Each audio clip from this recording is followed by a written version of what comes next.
Hello साथियों, मैं हूं दीपक भट्ट और आज मैं फिर आया हूं एक और गंभीर मुद्दे को लेकर के, जो कि हमारे देश भारत में अभी सुर्खियों में है। छात्रों के जो आंदोलन प्रदर्शन चल रहा है जंतर मंतर में और विभिन्न विभिन्न क्षेत्रों में, जैसे कि आप देहरादून में भी आप देख सकते हैं, पटना में देख सकते हैं, रुड़की, हिमाचल, काफ़ी अदर जगह में भी ये धरना प्रदर्शन किए जा रहे हैं। पर मेन जो बिंदु है, इसका केंद्र बिंदु वो जंतर मंतर में है।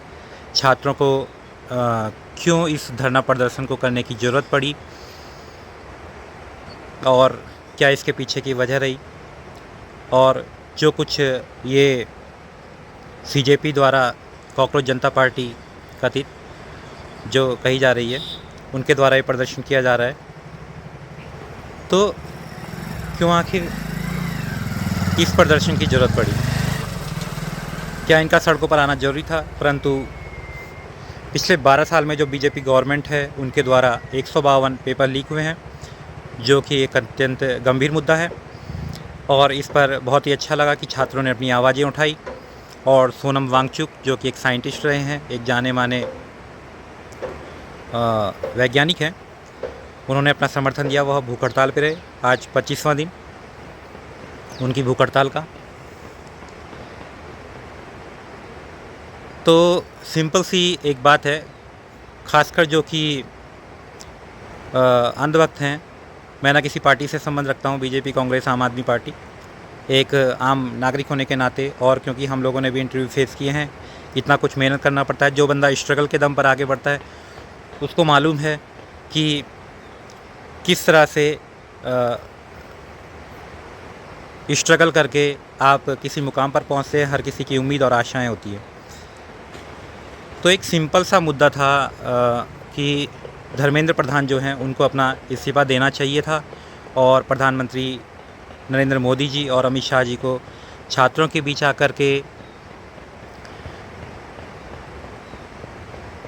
कहना चाहिए था कि आगे से हम जो हमारी जो शिक्षा व्यवस्था है, जो हमारी पेपर की जो प्रणाली है, उसको हम सुधारेंगे, और आगे से ऐसा सुनने को नहीं मिलेगा कि नीट एग्ज़ाम या कोई भी XYZ जो भी एग्ज़ाम हुए हैं, CBSE के काफ़ी उदाहरण हैं, है ना, पिछले उसमें, तो कोई भी अभी आगे से लीक नहीं होगा। तो जो आपने देखा 20वें दिन जो अनशन रहा, जो आंदोलनकारियों द्वारा जो प्रदर्शन किया गया संसद कूच का, उस दौरान निहत्थे छात्र जा रहे थे, और मेरे पास विजुअलाइज वीडियो हैं, जिन वीडियो में आप देख सकते हैं कि किस तरह से पुलिस वाले निर्ममता से छात्रों को मार रहे हैं। तो ख़ासकर कि जो जिनकी आंखें खुली नहीं हैं, जो अंधभक्त हैं, वो इस वीडियो से दूर ही रहें, क्योंकि अभी मैं को यहाँ पर ऐसे वर्बली बोलने नहीं जा रहा हूँ। साक्ष्यों के साथ को आपको वीडियो में बीच बीच में वीडियो के माध्यम से, साक्ष्य के माध्यम से, जो कि मेरे के द्वारा नहीं बनाए गए हैं, खुद उन छात्रों के द्वारा बनाए गए हैं, ऑन ग्राउंड फील्ड से आए हैं।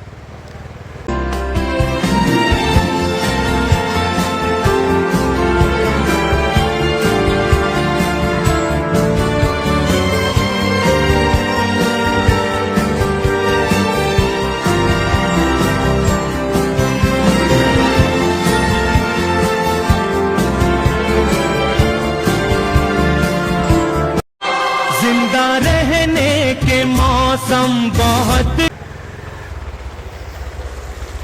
तो उन्हीं वीडियो के माध्यम से मैं आपको बताऊंगा कि किस तरह से क्या कुछ घटित हुआ है छात्रों के बीच में, किस तरह से छात्रों को बदनाम करने की कोशिश की गई है, और किस तरह से ये इतिहास में हमारे जब से हमारा देश आज़ाद हुआ है और स्वतंत्र भारत में जितने भी प्रधानमंत्री हुए हैं, पहली बार ऐसा हुआ है कि किसी प्रधानमंत्री के द्वारा छात्रों पे इस तरह से लाठीचार्ज किया गया है।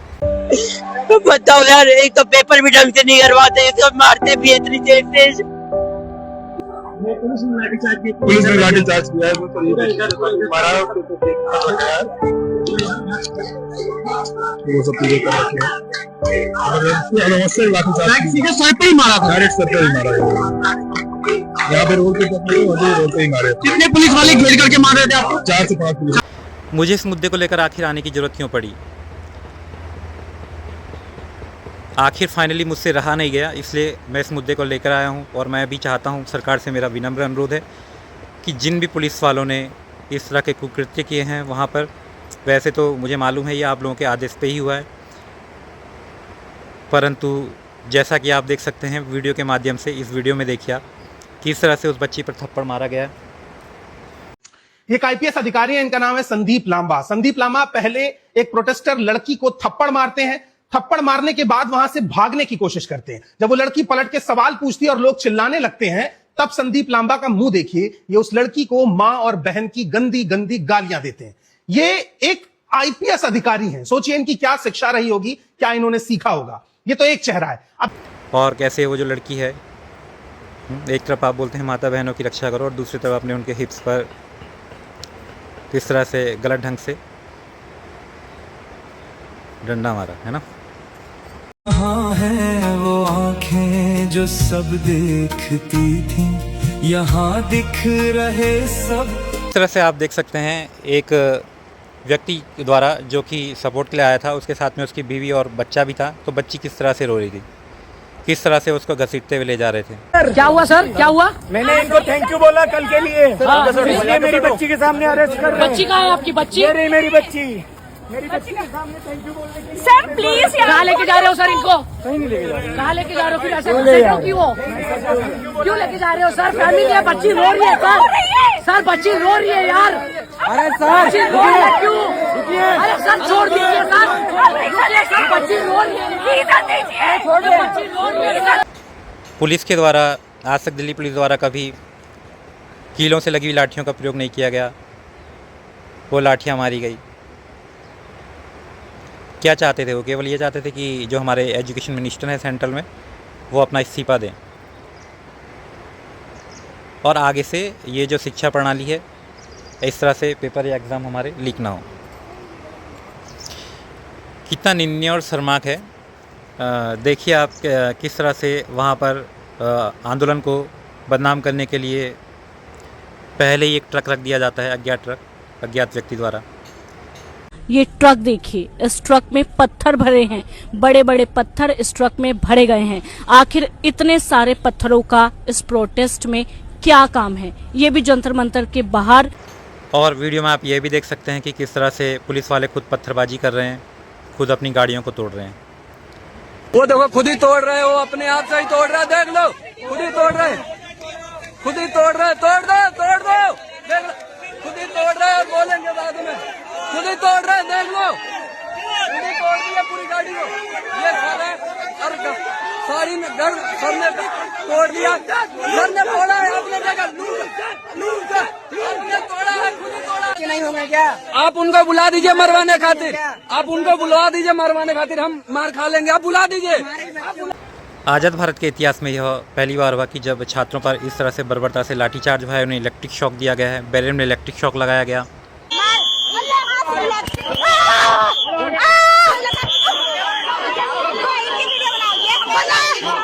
इलेक्ट्रिक शॉक दे रही है हमें, बारिश का मौसम है, सोचो अर्थिंग कितनी आ रही होगी। डंडों से उनको मारा गया, कूटा गया। जान भी दे देंगे हम, अपनी जंग अभी है जारी, नहीं हटेंगे पीछे, हरगिज़ पूरी है तैयारी। कर्म त्यागू मरम त्यागू, देश की खातिर धर्म त्यागू, देश ही धर्म कर्म है मेरा, देश ही धर्म कर्म है मेरा, अंग अंग अपना मैं त्यागू, जीवन का हर क्रम त्यागू, जीवन का हर क्रम त्यागू, वंदे।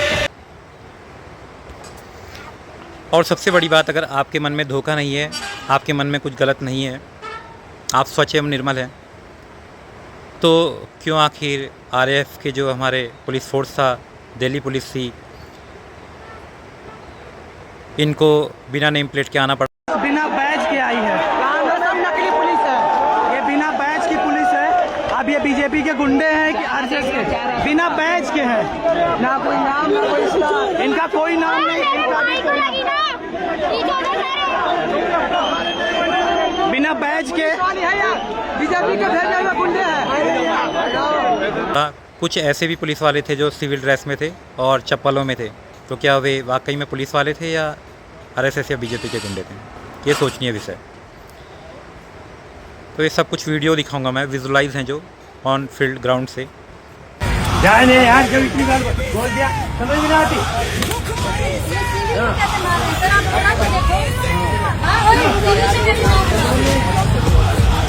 ये आरएसएस का दल्ला होगा एक नंबर का। आप बिना वर्दी के आपको एक्सक्यूज मी, हेलो, आप बिना वर्दी के ऐसे कैसे मार कैसे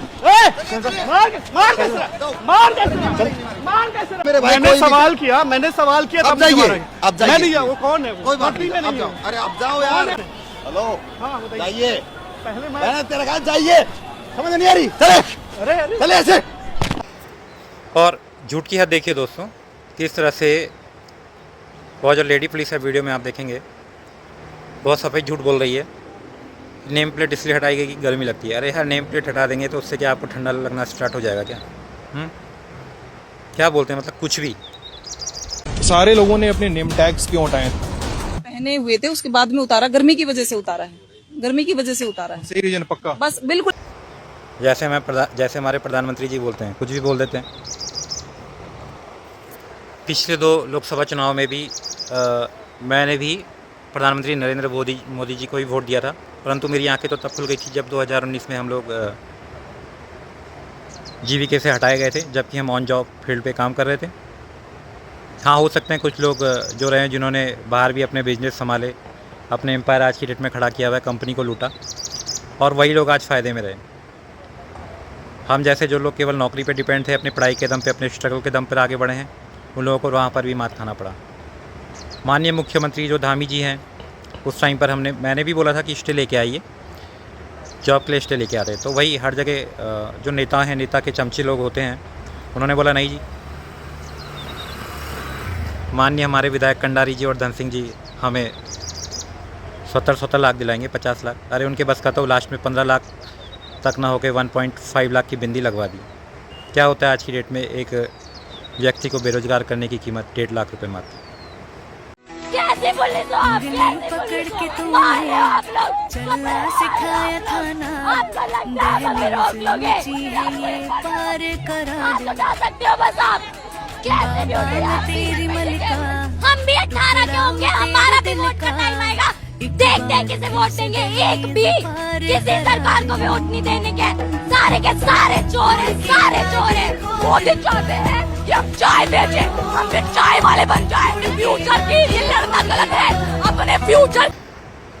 आप हम सभी को अब जो हमारे राष्ट्रीय मुद्दे हैं, जो हमारे देश के विकास के मुद्दे हैं, उनको लेकर के आगे आना पड़ेगा, ना कि हिंदू मुस्लिम की राजनीति करनी पड़ेगी। कौन भाई धर्म के ठेकेदार होते हैं? क्या आपने आज तक कभी हनुमान चालीसा नहीं करी? आप लोगों ने आज तक कभी पूजा पाठ घर में नहीं किया? कि जो बोलते हैं 2014 के बाद आया। अपने बाजुओं पे यार इतना हिम्मत रखो, अपने बाजुओं पे इतना दम रखो कि अगर कोई आपके धर्म के खिलाफ आंच उठाता है तो आप खुद से उसके लिए स्वयं खड़े हो सके। कब तक आपके लिए चौकीदार बैठा रहेगा? कब तक आपके लिए कोई आगे आएगा?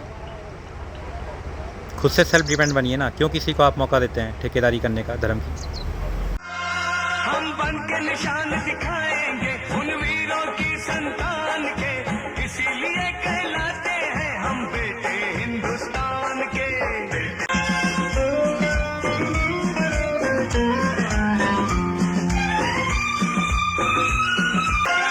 कश्मीर से कन्याकुमारी तक कितने ही चमन इस देश के, सुखदेव भगत सिंह राजगुरु अनमोल रतन इस देश के हैं। अच्छा लगा जो अब चाहे 18-20 दिन के बाद ही सही, उनके अपने राजनीतिक स्वार्थ ही सही, परंतु आम आदमी पार्टी के केजरीवाल, उनका छात्रों को रिहा करवाना, उनको स्वास्थ्य सुविधाएं देना, उनके हितों की बात के लिए आगे आना। पुलिस वाले भी पथराव कर रहे हैं, देखिए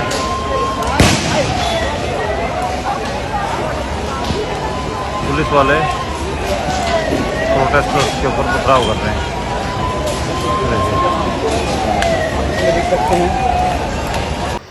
राहुल गांधी जी का बच्चों के लिए आगे आना और संसद के लिए कूच करना, छात्रों के हितों की बात उठाना, चाहे वो कोटा में रहा हो, चाहे उनमें देहरादून में छात्रों की गूंज कार्यक्रम रहा हो। अभी देखा होगा आपने, काफ़ी लोग अब उनसे जुड़ने लगे हैं, और ख़ासकर जब से भारत जोड़ो यात्रा हुई है, तब से उनका जो पप्पू का जो इमेज है वो भी ख़त्म हुआ है और पब्लिक और जनता उन्हें जानने लगी है और जननायक के नाम से जानने लगी है। पुलिस वाले थोड़ा मतलब मुझे घसीट के ले गए, बट कान में कह रहे थे कि इस सरकार को हटाइए। मैं राजस्थान का हूं, इनको हटाइए, हम सिर्फ वर्दी पहने हैं। दूसरा कह रहा है मैं हरियाणा का हूं, इनको हटाइए। तो that sentiment is there and सच्चाई everybody knows. This is a crime that is been done to the future of our country, is a crime that is being done to the people we love. हम पूरा support कर रहे हैं छात्रों के आंदोलन को, चाहे आम आदमी पार्टी हो, राहुल गांधी हो। हमारा तो सिंपल सा प्रश्न रहेगा, कई लोग सोच रहे होंगे कि भाई ऐसा बोल रहे हैं, खासकर आज की डेट में अगर आप कुछ बोल लो सरकार के खिलाफ तो हर कोई यही सोचता है कि आप टेररिस्ट हैं, आतंकवादी हैं और आप बीजेपी के समर्थक नहीं हैं, आप दूसरी पार्टी के समर्थक हैं। तो आप चाहे पुराने मेरे वीडियो देखें, चाहे अभी आगे भी देखेंगे, तो जो सत्ता में रहेगा, सत्ता से पूछने वाले को एक नागरिक होने का अधिकार, एक नागरिक का अधिकार है कि वो सत्ता में जो पार्टी है उससे सवाल करें, ना कि विपक्ष से। आज की डेट में क्या हो रहा है, लोग विपक्ष से सवाल कर रहे हैं। मीडिया में इतनी हिम्मत नहीं है, बिकी हुई मीडिया। वैसे भी आज की डेट में मीडिया कौन देखता है? मैं खुद जो नेशनल न्यूज़ चैनल देखता हूँ वो केवल मज़े के लिए देखता हूँ कि आखिर ये लोग क्या बोल रहे हैं और रियल में एक्चुअल में क्या हो रहा है। आजकल तो सोशल मीडिया का ज़माना है, आप झूठ इतना बोलते हैं कि वहाँ पर कुछ नहीं हुआ। छात्रों को आप लोग आंदोलनकारी बता दे रहे हैं, छात्रों को आप लोग टेररिस्ट बता रहे हैं, पाकिस्तान से आए हुए बता रहे हैं। अरे भाई, जिसका पेपर लीक होगा, जो 8-8 10-10 घंटे पढ़ाई करते हैं, उनसे जानिए ना क्या होती है मेहनत की वैल्यू। बंदे की हिम्मत हार जाती है, थक जाता है बंदा पढ़ पढ़ के। आर्थिक स्थिति में किस तरह से उनके माँ बाप उन्हें पढ़ाने के लिए भेजते हैं। This front in Delhi, in any state, anywhere that has to do with these issues, has to do with student issues, Congress party 100%, me 100%, and the opposition as a whole 100% is supporting this. We are going to continue supporting it. आप लोगों का तो क्या है, आप लोगों के बच्चे सब विदेशों में हैं, चाहे हमारे माननीय अमित शाह जी हों, राजनाथ जी हों, है ना, चाहे नितिन गडकरी जी हों।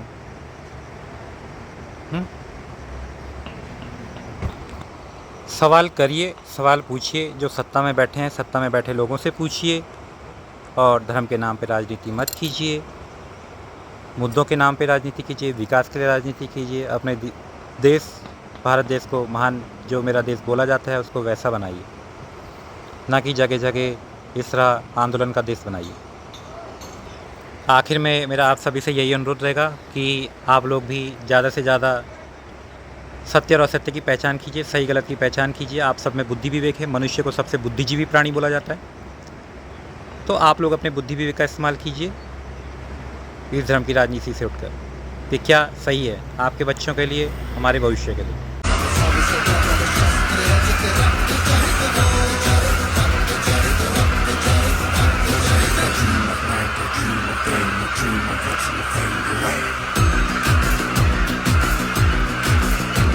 पुलिस वालों को देख रही हूँ, यूपीएससी की प्रिपरेशन कर रही थी, अब मन नहीं कर रहा।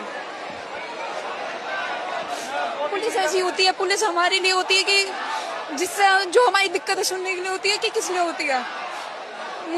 मैं पुलिस अभी मैं हूँ भी नहीं उनके साथ, मुझे जब घुटन हो रही है, अगर मैं बाई चांस सिविल सर्विसेज की तैयारी करके उसमें पहुँच गई, मैं कैसे रहूँगी इनके बीच में, कैसे, मतलब मैं समझ नहीं पा रही कौन सा ईमान धर्म बेच के बैठे हैं। आई डोंट नो, मतलब ये हमारे लिए पुलिस होती है, हमारे लिए जो ये आर्मी होती है वो हमारे लिए होती है। ये क्या कर रहे हैं अभी, हम कौन सी गलत चीज़ मांग रहे हैं। और सरकार से मेरा अनुरोध रहेगा, अगर आप रियल में चाहते हैं इस तरह से कुछ ना हो, कुछ घटित ना हो, तो बच्चों को आतंकवादी टेररिस्ट कहना बंद कीजिए, पाकिस्तान से आए हुए कहना बंद कीजिए और उनकी बातें सुनिए, उनके बीच जाइए। खुद माननीय प्रधानमंत्री मोदी जी और एजुकेशन मिनिस्टर जो हैं सेंट्रल में, उनका इस्तीफा लीजिए, धर्मेंद्र प्रधान। अरे आज से पहले जो यूपीए सरकार थी, क्या उसमें इस्तीफे नहीं हुए? इस्तीफे तो हर सरकार में हुए, तो एक इस्तीफा कर देंगे। राजनाथ जी बोलते हैं कि कोई इस्तीफा नहीं होता हमारी गवर्नमेंट में। क्या आप तानाशाह हैं?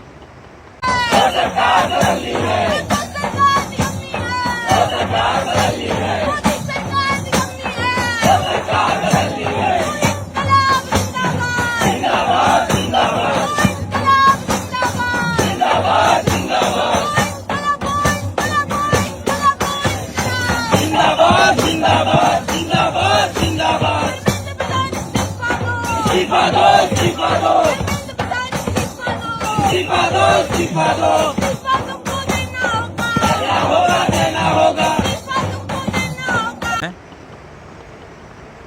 स्वतंत्र देश का नागरिक है, लोकतांत्रिक हमारे देश को बोला जाता है। क्या चल रहा है यहाँ पे? सब मजाक बना के रख लिया आप लोगों ने। तो मैं ये तरह के मुद्दे इसलिए लेके आता हूँ और इसलिए ही आवाज़ उठाता हूँ कि कुछ लोग ही सही, कम से कम मेरी बात से कुछ लोगों पर तो प्रभाव पड़े, कुछ लोगों का तो बुद्धि विवेक, ज़मीर जागे, ईमानदारी जागे, इंसानियत जागे।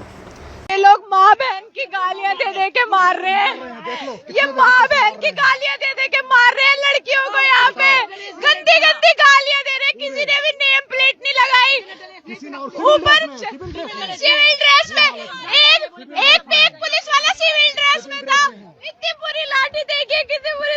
तो लास्ट में मेरा छात्रों सरकार से ये अनुरोध रहेगा कि रिजाइन लें धर्मेंद्र प्रधान जी का और छात्रों से माफ़ी मांगे। जिन लोगों ने छात्रों पर डंडे बरसाए हैं, जिन पुलिस वालों ने, पुलिसकर्मियों ने, उनको निलंबित कीजिए यथाशीघ्र। सब विजुलाइज है, सब वीडियो में है, अगर आप चाहें तो।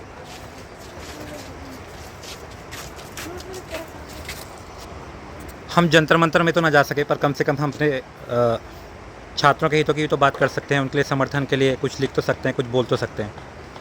इसलिए यही मेरा उद्देश्य रहता है और अपना समय और वक्त निकाल के मैं अभी आया हूँ। और खुद मैं उत्तराखंड से बिलोंग करता हूँ। उत्तराखंड में खुद इतने सारे हाइड्रो पावर प्रोजेक्ट्स हैं। 16 साल से मैं हाइड्रो पावर प्रोजेक्ट में वर्किंग हूँ, कार्य कर रहा हूँ।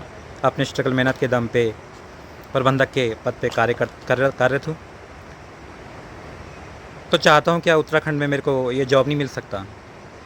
अगर जो भी कोई जनप्रतिनिधि, चाहे वो बीजेपी, कांग्रेस, आम आदमी पार्टी, उत्तराखंड क्रांति दल, कोई भी हो, आने वाले अभी 2027 में विधानसभा के चुनाव हैं, तो क्या कोई इस मुद्दे पे बात करेगा? भाई जो जेन्युइन है, क्या हमारा उत्तराखंड का नागरिक क्या ऊंचे पदों पे बैठने का अधिकारी नहीं है? क्या वो मैनेजमेंट में बैठने का अधिकारी नहीं है? क्या उसका ज़मीन, मकान, घर जाना उसका गुनाह है? आगे से तो फिर हम लोग ज़मीन देंगे ही नहीं। क्यों देगा कोई बंदा ज़मीन? बताइए ना आप, क्यों देगा? अगर हम लोगों को नौकरी करने के लिए दर दर भटकने के लिए बाहर ही जाना पड़े, जबकि मैं घर का अकेला हूँ। बीजेपी गवर्नमेंट में खुद धामी जी ने, क्या उनके एक प्याले बिस्लरी की बोतल और एक सूप का भूखे थे हम? 20 बंदे गए थे उनसे मिलने 2019 में, क्या हुआ? हम 17 बंदों को जो वार्ता करने गए थे, तो कंडारी भाई साहब हैं, वो अंदर गए, उन्होंने धामी जी से मिले। क्या सॉल्यूशन निकला? कुछ नहीं निकला। उन्होंने भी बोला, अगर किन बेवकूफ़ों को ले आए, ये मिडिल क्लास फैमिली के लोग हैं, 2-4 दिन हल्ला करेंगे, उसके बाद सब अपने अपने काम में व्यस्त हो जाएंगे। किस पे इतना फालतू टाइम है? और निष्कर्ष हुआ भी वही, कुछ निकला भी नहीं। तो मेरा यही है। दूसरा, जो हमारी उत्तराखंड की जो जनता है, जो हमारे देश की जो छात्र हैं, जो युवा हैं, जो काबिल हैं, जो योग्य हैं, उनको उनकी योग्यता के अनुसार जॉब दिया जाए उन्हीं के क्षेत्र में। ये मेरा सरकारों से अनुरोध रहेगा, चाहे वो किसी की भी सरकार हो। तो यही सब मुद्दों को लेकर मुझे बात करना था। और छात्रों के समर्थन में प्लीज़ आप लोग भी ज़्यादा से ज़्यादा आइए और मेरे इस वीडियो को ज़्यादा से ज़्यादा शेयर कीजिए। अपनी कमेंट्स, अपनी प्रतिक्रिया ज़रूर दीजिएगा। पेड वीडियो साक्ष्यों के आधार पर मैंने दिखाया है। अगर जो लोग यहाँ पर जिनको चिड़चिड़ी मच रही है, जिनको बरबरी मच रही है, तो वो लोग भी वीडियो से विजुलाइज़ करके मुझे अपने वीडियोस भेज सकते हैं। फिर बात करें, ना कि एडिटिंग वीडियोस, वॉइस किसी और का, बोल रहा कुछ और है, जो दिखाया जा रहा है नेशनल न्यूज़ चैनलों में, व्हाट्सएप मीडियाज़ में। तो प्लीज़ छात्रों के समर्थन में आइए, छात्रों के हितों की बात कीजिए, हमारे देश के उज्जवल भविष्य की बात कीजिए। जो युवा इस देश का भविष्य है।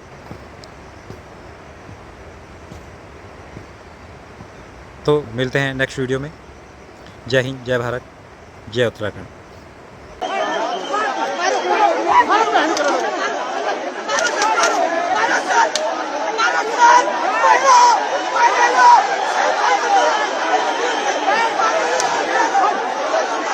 सुनो भाइयों बड़े ध्यान से बातें मेरे जुबान की, नेताओं से बहुत दुखी है जनता हिंदुस्तान की। बड़े बड़े नेता शामिल हैं घोटालों की थाली में, सूटकेस भर के चलते हैं अपने यहाँ दलाली में। देश धर्म की नहीं है चिंता, चिंता निज संतान की। नेताओं से बहुत दुखी है जनता हिंदुस्तान की।